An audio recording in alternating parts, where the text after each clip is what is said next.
Yahoo Sports, Read and React, brought to you by Yahoo Sports for Monday, June 8th. Did I say that? This is Monday, June 8th. Trending. Michael Irvin says Cowboys owe Dak Prescott back pay. Whatever. This is getting so old. NASCAR driver faints mid-interview after intensely hot race. U of Cincinnati players want Marge Schott's name removed from field. Why? Was she racist? Okay, let's see.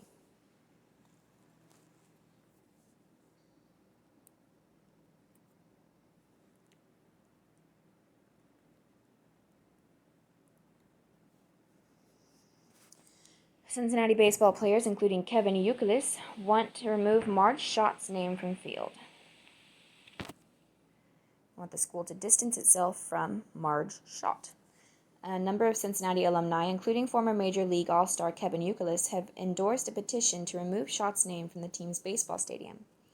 The petition was started by former University of Cincinnati player Jordan Ramey, who urged the school to stop celebrating Schott. We have a responsibility to develop our kids for the future. Black kids should not be made to play and represent a name such as hers, and white kids should not be celebrating her legacy subconsciously. What is it? Tell me, who is this bitch? As a community of former and current players, staff, students, alums, and Cincinnatians alike, we will not be promoting her or her legacy any longer. Schott was suspended and fined multiple times by Major League Baseball for making both racist and anti-Semitic remarks during her time as the Cincinnati Reds owner. Okay.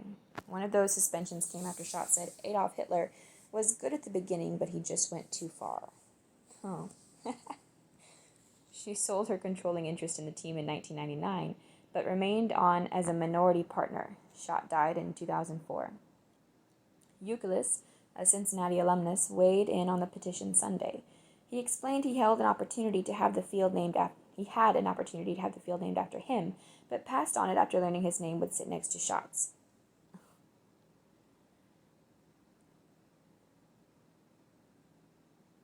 Nathan Moore, a Cincinnati pitcher who just graduated from the school, also wrote a statement saying he cannot understand why our great university would not address the removal of this hurtful and offensive commemoration of racism. Ramey's petition currently has more than 3,400 signatures. He is seeking 5,000. The University of Cincinnati has not addressed the petition or comments from their former players at this time.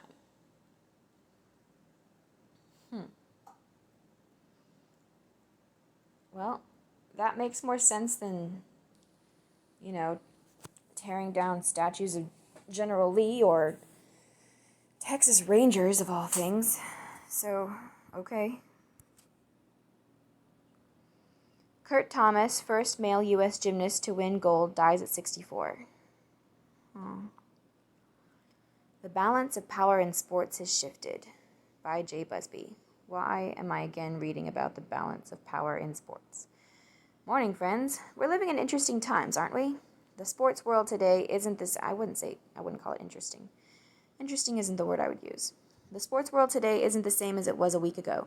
The protests consuming America have swept up sports in their wake, and the result is a level of social awareness and commitment not seen since integration. The balance of power in sports has shifted in massive, foundational ways. Just consider what we've seen in the last few days. The NFL. The most likely American sport, and the one most likely to shrug off shifting social tides, not only acknowledging the presence of a growing social justice movement, but admitting its own wrongdoing and not taking the concerns of black players seriously enough before. College football players rising up and calling out their coaches, and the coaches apologizing. In the not-too-distant past, like, say, May, a college player who accused his coach of lying the way Marvin Wilson did of new Florida State coach Mike Norvell could expect a one-way ticket back to his hometown before nightfall. Now FSU and other institutions are taking the concerns of their players seriously, or they risk watching their players jump to institutions that will. It just sounds like we're going to end up with a lot of uppity, arrogant players who can't be controlled, which, in the framework of a team sport, yes, the people in charge should have a level of control. NASCAR, committing to the social justice movement through a combination of pledges, protests, and I Can't Breathe t-shirts on the grid. NASCAR. Prior to Sunday's race in Atlanta, at least, okay, yes, this time, the whole I can't breathe thing, yes, was perfectly valid. For a sport that still has an active subset of fans who bring Confederate flags to races, this was nothing less than revolutionary. Because the Confederate flag is just always racist, no matter what. It couldn't possibly be, maybe you had ancestors that got roped into the fight. They didn't actually know or support the fact that they were fighting for slavery. They were fighting for their hometowns. They were fighting for their families. They were fighting for their friends. And that was their flag. They're just because the war was for slavery, to slavery or not to slavery, doesn't mean that everybody who fought in the war was complicit in the causes. They were doing their jobs. Oh, okay, yes, now I sound like a Nazi apologist. The Nazis were just doing their jobs. No. They were fighting for their homes because the fight was in their front yards. The fight was at their home. Whatever. Critics are saying these statements and other similar ones are being made under duress, an attempt to keep up with the day's headlines. That's true on its face. Few of these players, teams, and leagues had stepped up to this degree before now. But genuine or coerced, the winds of change are blowing. Will leagues carry through with the sort of meaningful change they're vowing to right now? Depends on how you define meaningful. For some, we'll see significant changes. For others, they'll try to move on from all this as quickly as they can without attracting too much attention. Change often comes slowly and then all at once, in a dizzying array of statements and actions that can leave everyone spinning. We're in one of those moments right now as a society, and sports, one way or another, always reflects society. Players get more socially active. Teams tolerate less of the bad behavior that's taken place in the past. Leagues work to reshape their image and attract new fans. Granted, whether you think this change is too much or not enough is up to you, but the change is here, it's happening, and the next time players take the field or court, the world's going to look a lot different than it did in the last time the scoreboard clock hit zeros. Let me just say, look, while there may be a lot of things that I don't know about what goes on in college or professional sports, as far as the professional sports go, for decades and decades, they have been making their players rich. Many black players get rich. So I can't imagine that they really have much of a leg to stand on, such as Michael Jordan.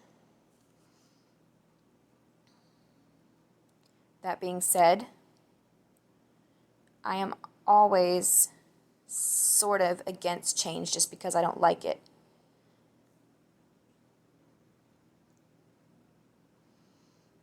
Although I do recognize that change sometimes is good, but a lot of change, people have a tendency to go overboard, is what I'm saying. Change for an actual reason, change because something is not right and should be fixed, is good. Like, for instance, in police departments, the change should be police holding each other more accountable, the good ones speaking up more, and the bad ones not being protected. But change just for the sake of change is not necessarily a good thing. I'm just saying, too much of anything is a bad thing. That's true, even for things like change. You gotta temper yourself. So, a dizzying array of change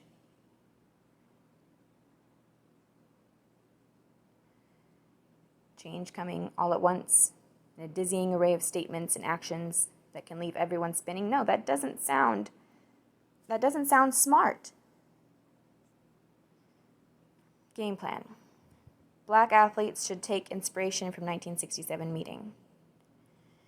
NCAA hammers Oklahoma State, which doesn't bode well for others. How a rogue employee forced the NFL to turn a new page. I don't want to read that. Like water, very fast water. The new ESPN 30 for 30 Be Water, the story of Bruce Lee, premiered last night and featured his vintage bit of filmmaking from Game of Death, where Lee squared off against Kareem Abdul-Jabbar. It was quite a scene. Okay. Thanks for reading today's issue of Read and React. Blah, blah, blah. That's all. Sundry Sports for today is over.